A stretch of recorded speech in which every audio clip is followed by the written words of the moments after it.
All right, then. Our next speaker is Else Peters, and she's going to be talking on truly complex molecules, that is PAHs and fullerenes.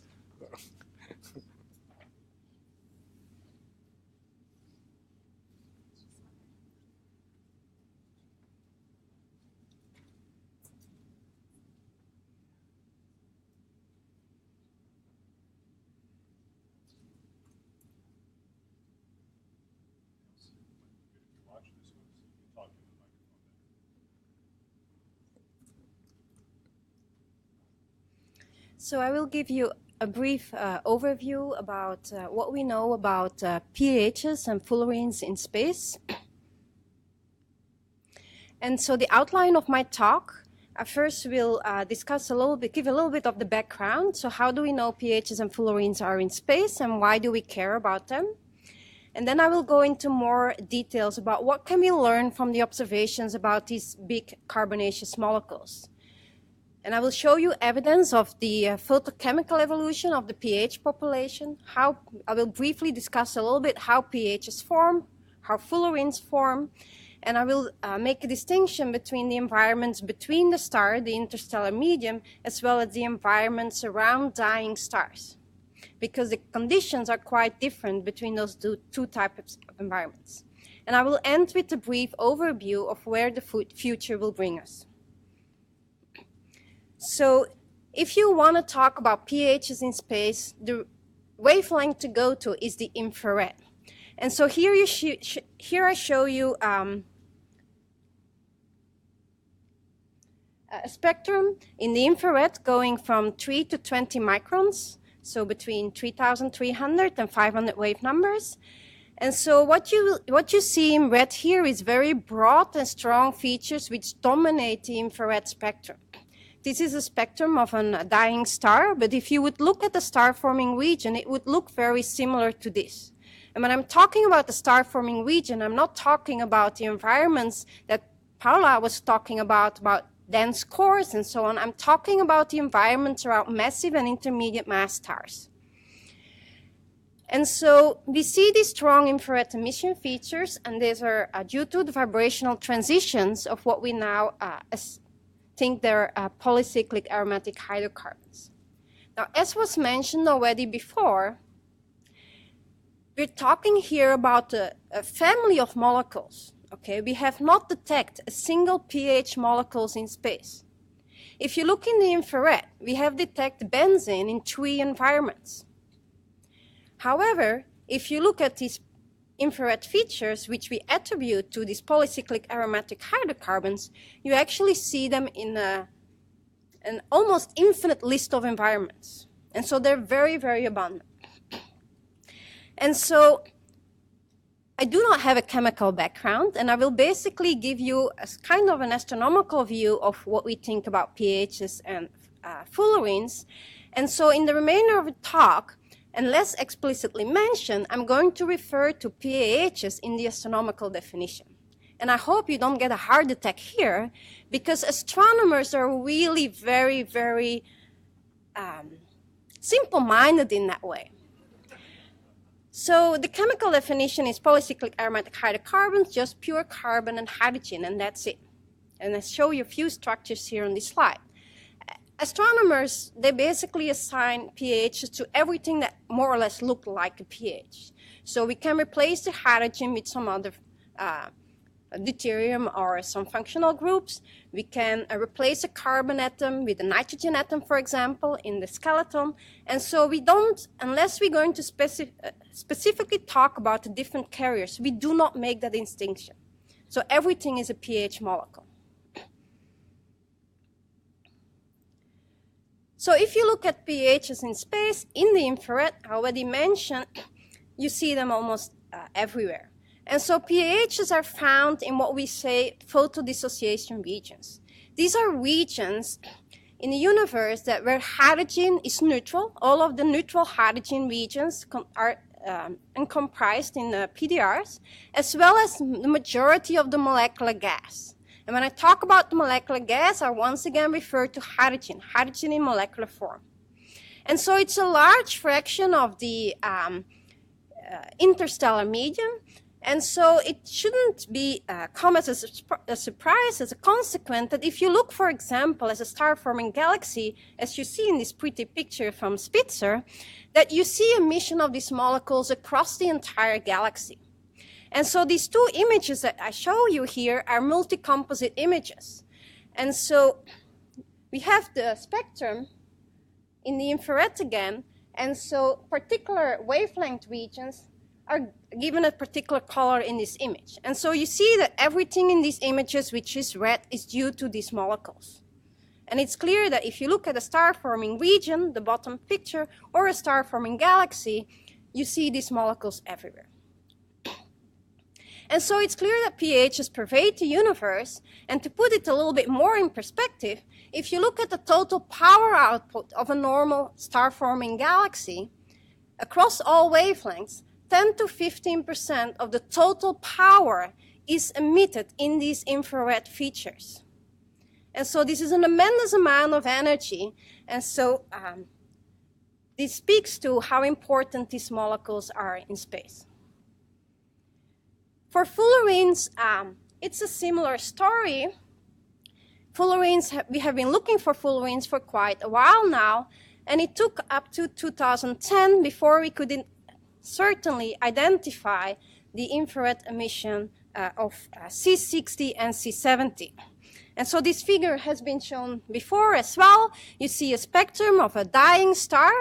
We removed the continuum emission from dust grains. And so what you see in the red line is the emission from C60, and in the blue line, the emission from C70.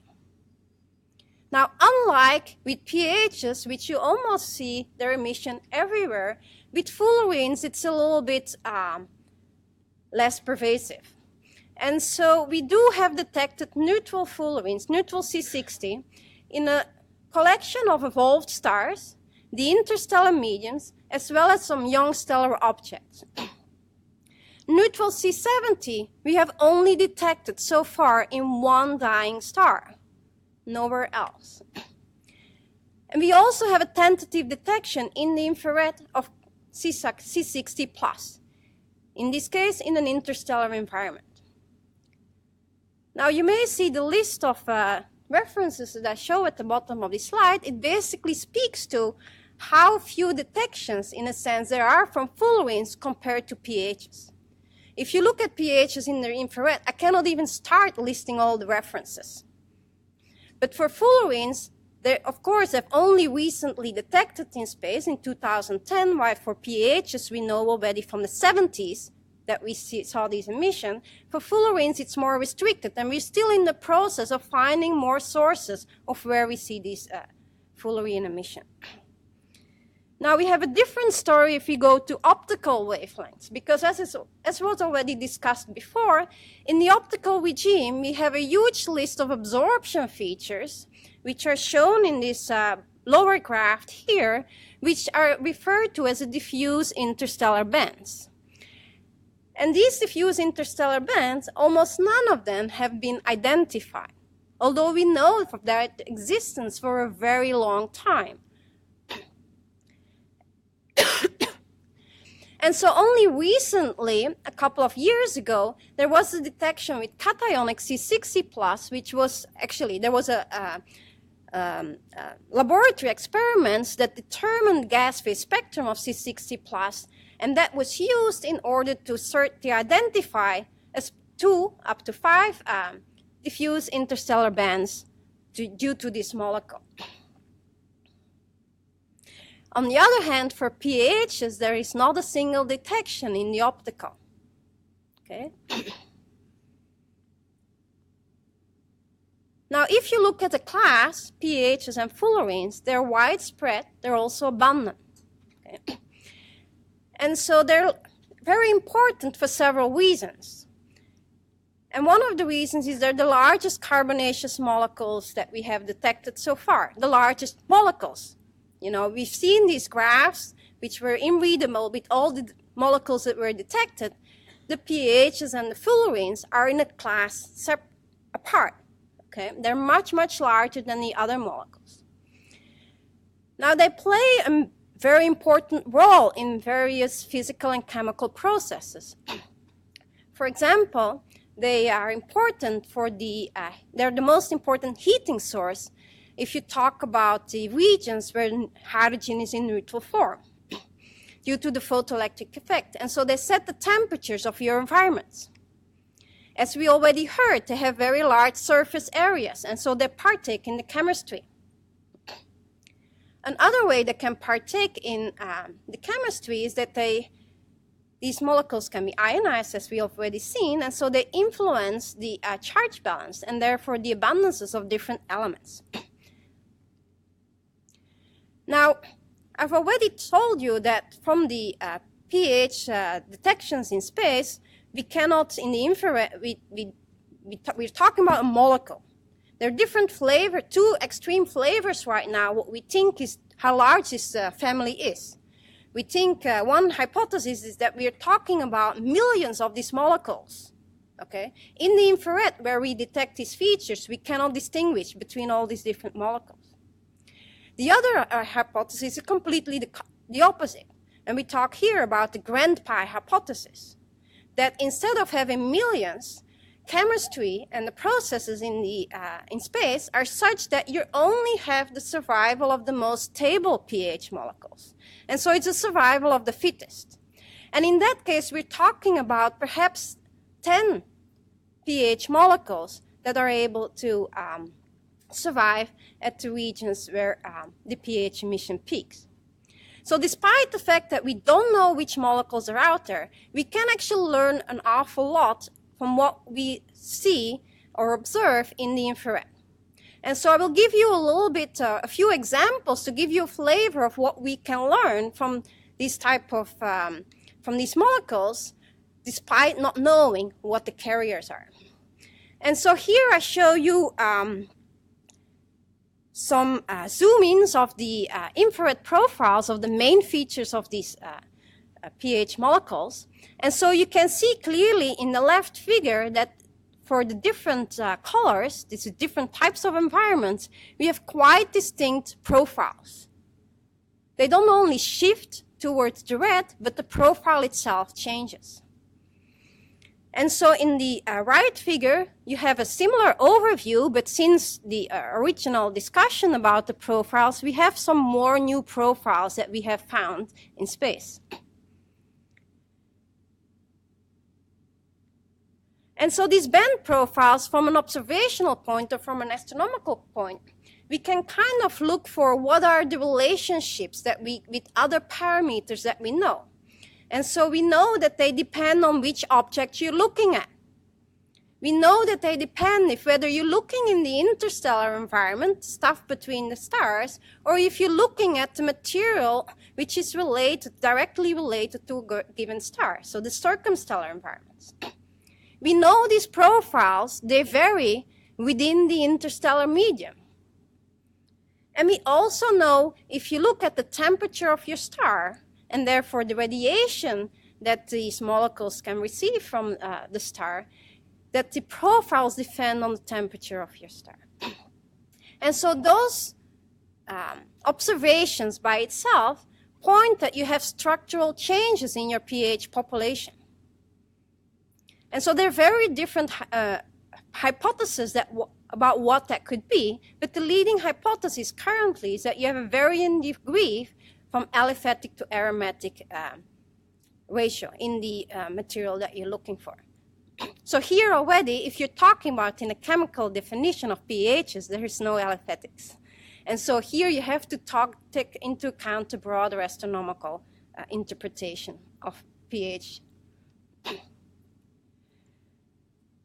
Now, with Spitzer, we got access to not only the spectral information, but at the same time, the spatial information. And that gives you so much more power in order to derive characteristics about your family. And so one of the things that was done is that people tried to come up with the spectrum, template spectra, that would form your basis set. so that every spectrum that you see in your source is a linear combination of those template spectra. And so what they found is the three spectra that are shown here on the right. And so you can see that the spectral characteristics of these templates are quite different. And if you look at where these spectral templates originate in the ISM, you can see here an example. So the star is in the center, in the hole. And you can see that each template has a specific spatial distribution. And so with distance from the star, we go from the blue template towards the green templates and towards the red template.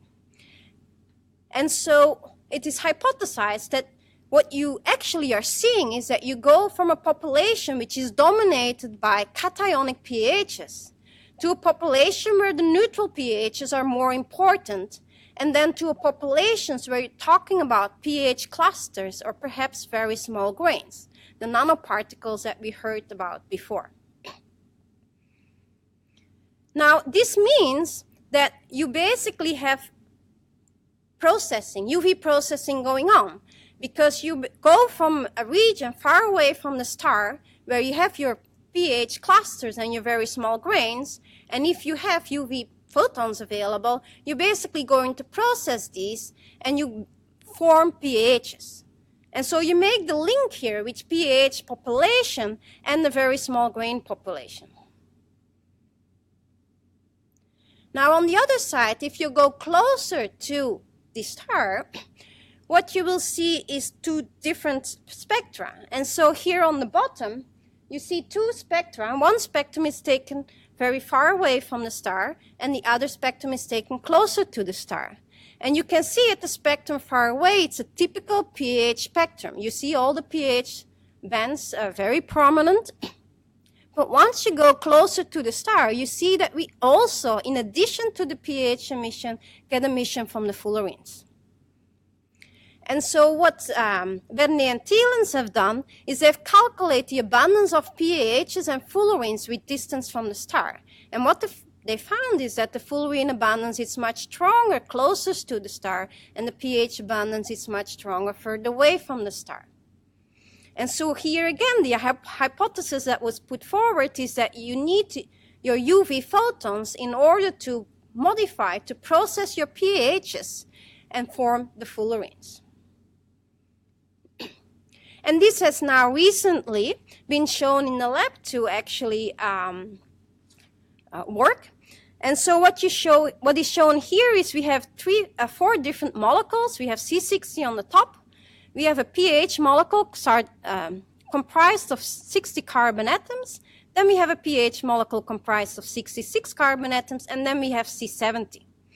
And so you can put a laser on these molecules and see what the fragmentation products are, and try to detect the fragmentation products. And so what you see if you look at the C60 spectra is that we have basically peaks at very particular positions, and that tells us how the destruction process is occurring for C60. And what you also see in the spectrum is that some of these peaks are much stronger in intensity than other peaks. And those are corresponds to stable cages. And so now if you look to the C60 molecule, the bottom line, you see that you also destroy it with these photons. You form a lot of C60, and then you form also the smaller cages. With the same intensity that the cages which have more stability are stronger in intensity. Now, if you look at the pH molecules, in both cases here, you can see that you also fragment your pH molecules, but that's in the case of the C66 pH molecule, that you have the same pattern of the stable where the Fullerene, the stable cages are in the Fullerene family, you see enhanced peaks. And so now you can play a game and you can change the wavelength or the energy of your laser. And so you make it such that Fullerene does not absorb those photons. And so then your Fullerene will not fragment, because it's not absorbing these photons. But the other 3 molecules will absorb these photons. And what you find is that C70 will basically form C60. Your C60 pH molecule, there is no change in the fragmentation pattern, but your C66 molecule will still form smaller fragments, but it has a higher abundance at the position where you expect fullerenes.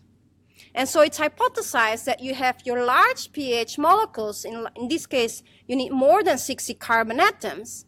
You basically remove the hydrogen on the edge, and then what you do is you, instead of having your flat pH, you start to curl it up, you form a cage, and then you go to the most stable cage, which is C60.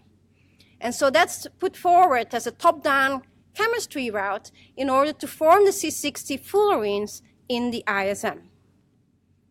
And so to give an overview of the photochemical evolution that I've discussed so far in the interstellar medium, we go from the very small grains which get UV processed into pHs. Then we go to a pH population which is dominated by neutral pHs, a pH population which is then dominated by more ionized pHs.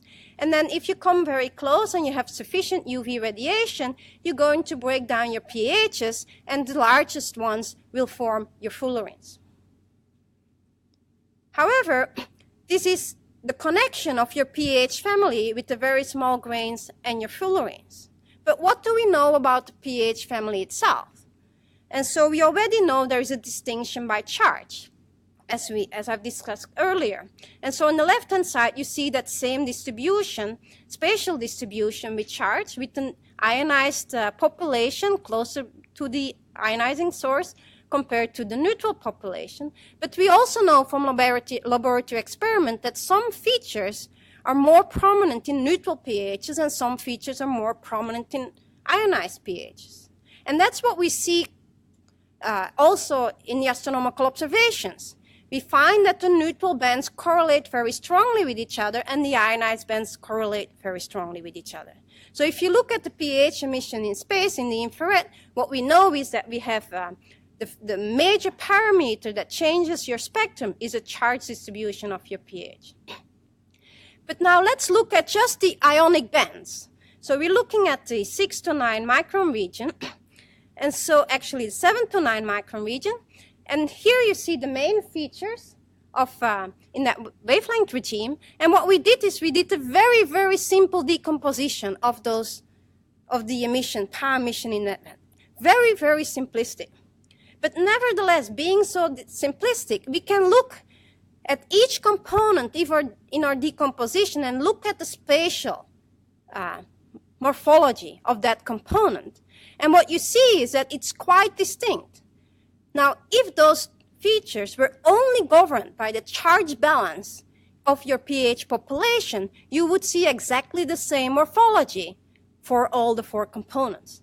And so that is not the case, and from that alone, we can conclude that we have 2 different PAH subpopulations within the population which is dominated by ionic pHs. And so if you compare that what we know from pHs in the lab or theoretical calculations, we can attribute these changes in the molecular structure of the pH, because depending on how the molecular structure of your pH is, your emission of your ionic bands will be at slightly different wavelengths. Now, this all analysis where we have both the spatial and spectral information is unfortunately done with low spectral resolution data. We know from higher spectral resolution data that we have multitude of subcomponents in many of the pH features. And so the simple analysis of these 4 components, we already know it's not correct. But it tells us we can probe the molecular structure beyond charge of the PAH population. And so we know that once we have the opportunity to have both spatial and high spectral resolution, we can actually expand our current knowledge. But at this point, what we could do is we could, instead of waiting until the next telescope become available, we can look at that wavelength region at the spatial distribution at each wavelength in that band. And if you look at the spatial distribution at each wavelength, it changes drastically. And so we know there is information hidden in these features that we now attribute to molecular structure, but we cannot really extract it at this point. We cannot do more at this point than say, like, yes, it's likely molecular structure, and yeah, you know, it probably has to do something with the edge structure of your pH, but that's all we can say at this point. And so at this point, we come up with an overview of the photochemical evolution of pHs in interstellar medium, and you go from so the star is located where you see the arrows of the photon over here, and so with distance from the star, you have the Fullerenes closest to the star, and the pH clusters and very small grain further away from the star, and then you can try to fill in the changes in the pH emission spectrum and see which bands or which components behave in the same way spatially. Okay. Then you have to connect it with what we know from laboratory and theoretical data, and then you can come up with some kind of photochemical evolution. But I've already told you at this point, we don't have the observational data to really go and disentangle everything. This is what we know so far and what we can do so far. Now, how about pHs in circumstellar environments? I already mentioned, if you look at the profiles, they're completely different in circumstellar environments as interstellar environments. In fact, if you want to go and look where the largest changes are in the profiles of pH emission features, you have to go to circumstellar environments, and in particular in the environments of dying stars. And so yes, we see profile variation. The leading hypothesis of the profile variation is that there is a changing aliphatic to aromatic ratio in the species.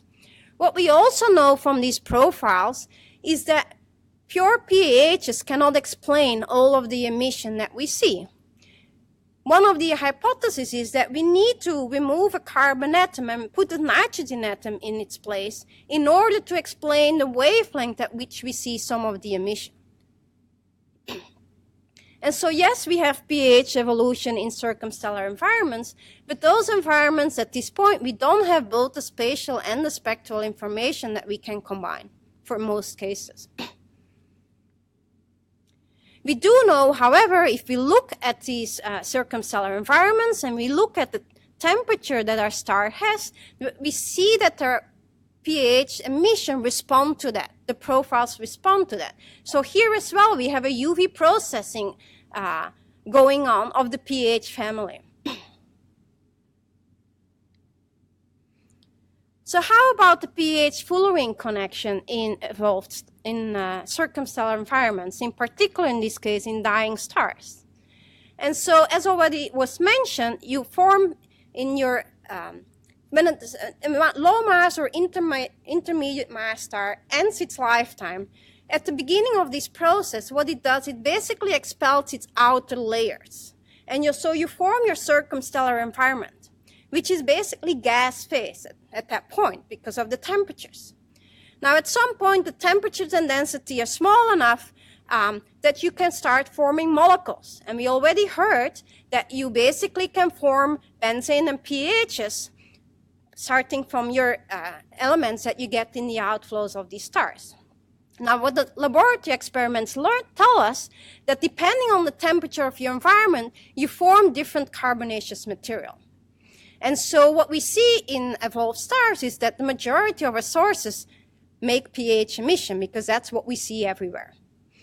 But we can also have the option, if the temperature is smaller than 1000 Kelvin, that we can form more aliphatic and amorphous carbon. And if the temperature is higher than the regime in which you make pHs, that you form Fullerenes.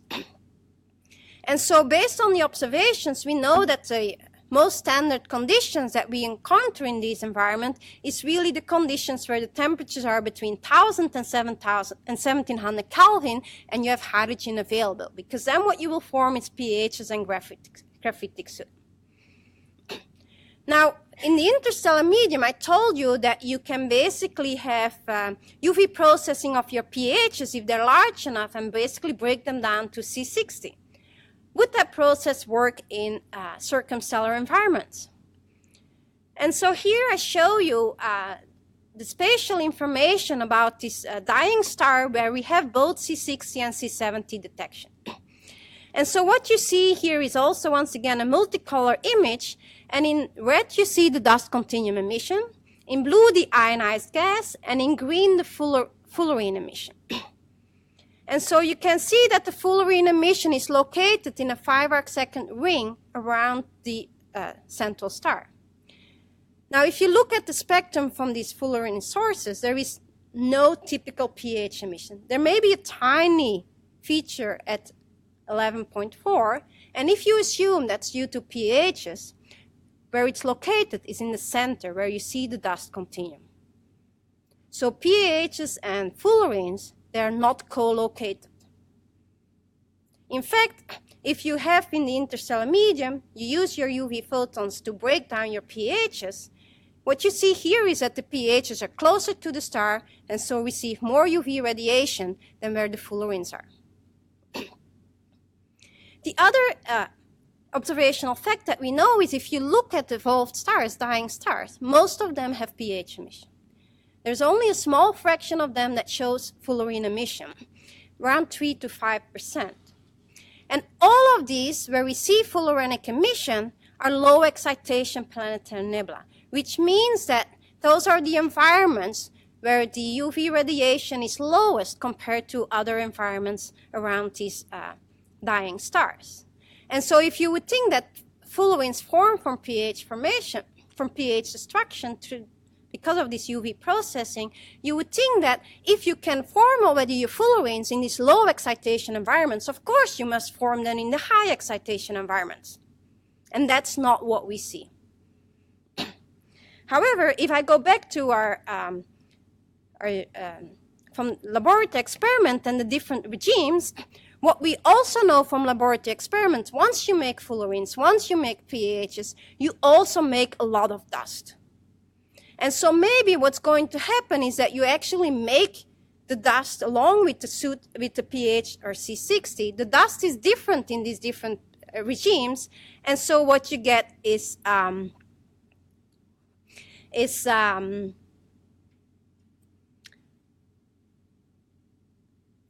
so you get different type of dust, and so instead of maybe destroying your pH emission, what you do is destroying your dust in order to form your Fullerenes. And so the option would be in that case that you have in a few dying stars where you have very unique conditions that you make C60 Fullerenic dust, and then you destroy your dust because we actually don't see a lot of dust in these sources, and then you can enhance the Fullerene detection. Now, the future is very bright if you talk about Fullerene and pH emission because of the James Webb Space Telescope. As you all know, the James Webb Space Telescope will be launched very soon, and so it will give us access to amazing instruments, nothing seen before. And so at the same time, we get the spatial information, we get high spectral information, and we cover the full wavelength range of all the emission features in the infrared from PAHs and Fullerenes. And so we can actually now do the chemical evolution at a much more spatial scale at the high spectral resolution. And so we can get all the subcomponents out of the spectrum. And so JWST will revolutionize pH and Fullerene research. I mean, it's no surprise that the mirror of the James Webb Space Telescope has exactly the same shape as a pH molecule. And so JWST will be very important for pH and Fullerene research. We were very lucky with our community that we got selected in an early science program that will basically give us the data that we want for our community immediately at the beginning of the mission. However, I have to stress that if you want to fully optimize the output, scientific output of James Webb, we will need laboratory and theoretical studies on pH and Fullerenes in order to help us with the interpretation of the data that we will get. And so I will end here with my key points. pHs and Fullerenes are widespread and abundant. We can derive some chemical evolution already from the information that we see in the infrared, but James Webb will completely fine-tune bring us this evolution to the next level in terms of our understanding. Thank you for your attention.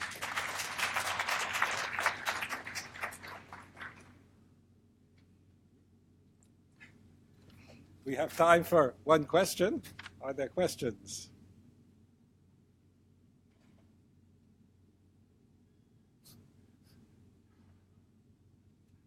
No questions? Well, let's thank the speaker again. Okay.